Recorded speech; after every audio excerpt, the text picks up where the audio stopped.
بسم اللہ الرحمن الرحیم۔ ایک سوال پیدا کیا جاتا ہے۔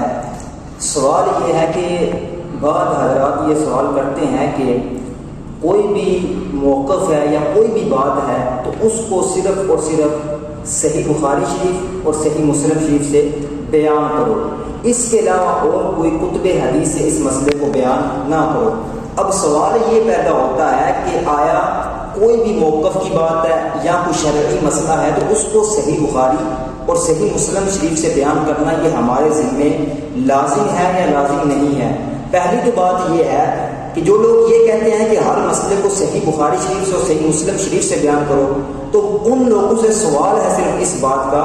کہ کیا اللہ تبارک و تعالیٰ نے قرآن مجید کے اندر اس بات کو بیان کیا ہے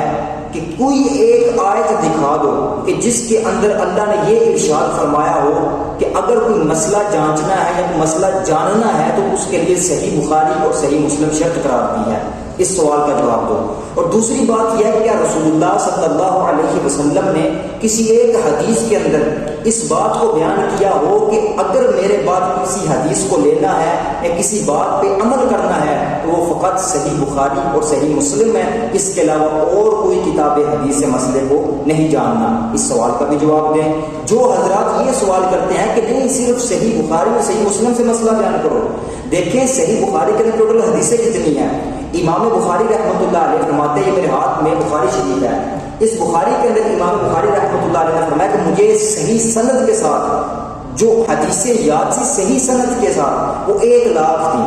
اب 1,00,000 میں سے میں نے صحیح بخاری میں کتنی لکھی ہیں؟ 7,000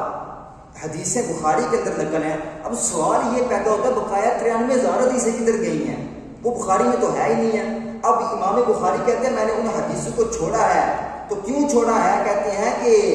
اس وجہ سے کہ حال طول، کہ مجھے پتہ ہے کہ میں 1,00,000 حدیث بخاری کے اندر لکھوں گا تو کتاب جو ہے وہ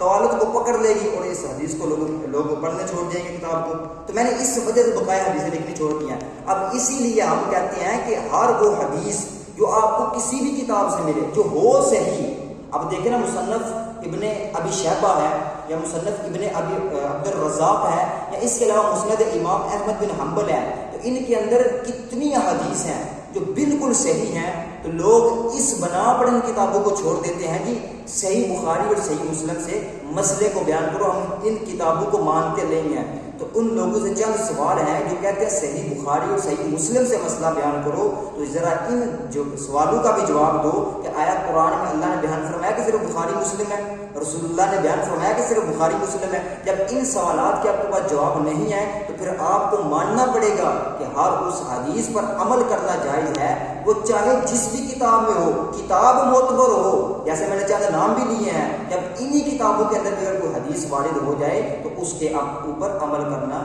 یہ ہمارے لیے لازم ہے۔